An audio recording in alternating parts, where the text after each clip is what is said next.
Welcome back to Business This Week, and this of course is the section where we look at brand sentiment and how it's been tracked across social media. We're looking at sentiment analytics, and we're going to be of course focusing on Brexit, because this has been, instead of Business This Week, we said it was Brexit this week. Yeah. Brexit This Week. And joining us of course is JP Klopas, who's Chief Executive of Brands Eye.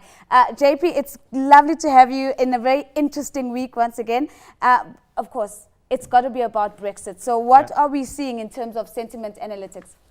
Well, the fascinating result from this week was that when we put out our numbers yesterday, we called 56.7% leave from the UK, which was totally against what everybody else was saying, and we took a big risk to do that. I think if you and this is written down somewhere, eh? You're not making this up today. Well, it was on your show yesterday, or one of the shows you spoke about it. Because if we just think about who's on, say, Twitter, for example, it's the younger generation. So had they come out in numbers to actually vote, this could have. I mean, that's. I think everybody assumes that, but it's not what we saw yet. Certainly this week. If you look at the numbers of people, it's about 500,000 people that we tracked on social media just from the UK. And it's a staggering amount when you think of just the sample size of the Twitter poll. So traditional polling is obsolete. Well, I don't know if I could say that quite yet. It's quite a but they keep getting it wrong. Yeah, and this time we were one of the lone voices that got it right, which was amazing. So talk us through the graph that we're seeing now, because this is the Remain versus Leave. So is this the poll of the sample? This is over the week. So at the beginning there, we see this is Monday to Thursday, and on Thursday we saw the sentiment inverse, or at least the intention to vote inverse. But it was too little, too late. By the time it had got to that point, I think the influential voice of those who are speaking about the Leave campaign throughout the week had its effect, and that's the only thing we can put it down to. But when we put out the stats on the Wednesday, at that stage it was very much in the favor of the Leave camp, and only on the day of voting did we see the Remain guys actually come out and say, express their opinion. This was unprecedented. And we were saying at the beginning of the show, and Nazi was saying, why did no one see this coming? It's because it's the first time it's ever happened. The context is completely new. So was there something about the way you researched this where you had to take that into account, or is it simply a question of measuring what people are saying? I think it's, for us, it's social media's coming of age. I think up until now, and we speak about this every week, what does this stuff mean on social media? Is it all fluff, or can we actually use this to get better intelligence into what's really happening on the ground? And certainly in the UK, we saw that. I mean, if we look just down into the lower stats, and we'll go there in a sec, I think in one of the other slides, if we can switch to the ones where we look at per city, we saw actually as we delved down into individual cities, that even on those, I think 4 out of the 20 that we looked at, we got wrong. The rest all matched exactly what we saw in the election results. And that to me was amazing, that it's the man on the streets who's just going onto social media and putting out his opinion, not necessarily saying hashtag leave or hashtag remain, just saying what he feels. And if you can measure that's the challenge which we had to kind of go through this week. What about the gender breakdown? Because I think that might also just reveal rather interesting insights. Yeah, the gender breakdown was interesting. We saw in the Remain camp, I want to get this right, in the Remain camp it was mostly at least more female than male, and in the Leave camp it was far more significantly male than female. What that means, I'm going to leave that up to other experts to figure out. But it was interesting. If we come back to the age question, because that's actually one of the demographics that we struggle with on social media, because people don't go onto Twitter and say how old they are. And so we've got to infer a lot. We must also presume that if you take 1,000 older people and 1,000 younger people, many more of the 1,000 younger are going to be tweeting than the older group. I'm not so sure. The older category is the fastest growing category on Twitter. And that is kind of what are they doing that David's not doing? Because we've been struggling here. to get him to grow, I've seen that. but in that age question, I think what we did see on social media is a lot of people kind of raising two things. The one is this issue of the older generation voting on the younger generation's future, and the younger generation being upset with that.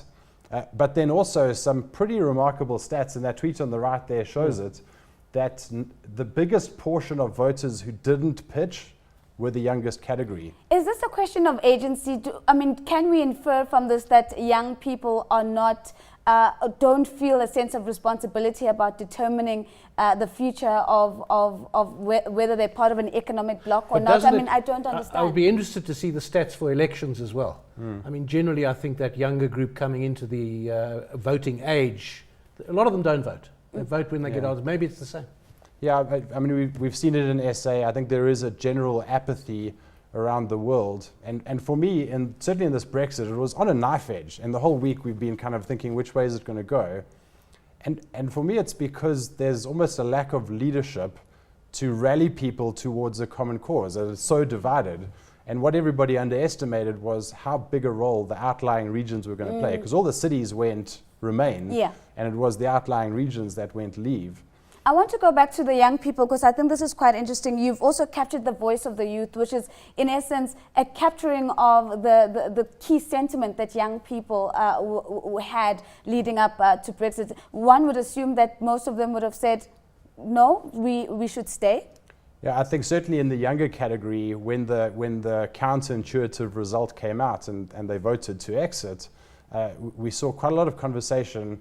Well, we must put it in perspective as well. It was 2% of the conversation, which we need to bear in mind, of people saying we should allow those between the age of 16 and 18 to vote because we're deciding on their future here and not giving them a voice. Well, by that argument, you could say that people of age 12 must be allowed to vote because where do you draw the line? Decided on. Where do you draw the line? So, exactly. so voting age started at what was the 18. 18.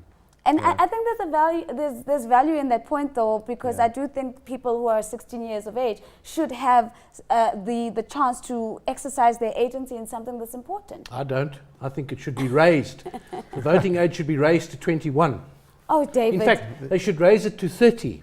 When you look at all the idiot under 30s with tweets on things and subjects. If that was true, then it would have definitely been leave. I'm just being difficult. For a second, I was literally gobsmacked. I'm like, I cannot understand what David is saying. But I think one of the things we were discussing just earlier on, JP, was the long-term effects. We saw the immediate effect in terms of what happened on the markets, what happened to the currency and so on. Were we able to capture what are the big fears or hopes from people who participated that you drew the sample from about what they think this actually means in terms of a long-term future? No, I think that we'll see play out over the next few weeks. We took a sample of about 10 or 15,000 people out of that 500,000 to actually accurately record which way are they going to vote. I think what we're going to see unfold out of this is actually the people making decisions being far more intentional and serious about listening to what's really driving consumer behavior. Because they got it wrong, and quite badly so. And David Cameron got it wrong in calling the referendum because he thought he was going to walk it. Yeah. I think there's value in talking about Cameron for a second because, when I woke up to Twitter, finally seeing people saying the one speech that David probably never thought he's going to have to deliver, might have written it, but didn't think that he was going to have to give it. And again, I thought Twitter carried it quite strongly. You could literally follow almost point by point in terms of what the Prime Minister was saying. Yeah. And again, it's been a very interesting vehicle how that's been able to be captured on social media. Yeah. No, definitely. In situations like this, social media comes into a league of its own because the conversation moves so fast and it's so critical to get it right that any kind of mismeasurement means you end up in a different place. Let's leave it there for the moment and time to get into the trend of the week.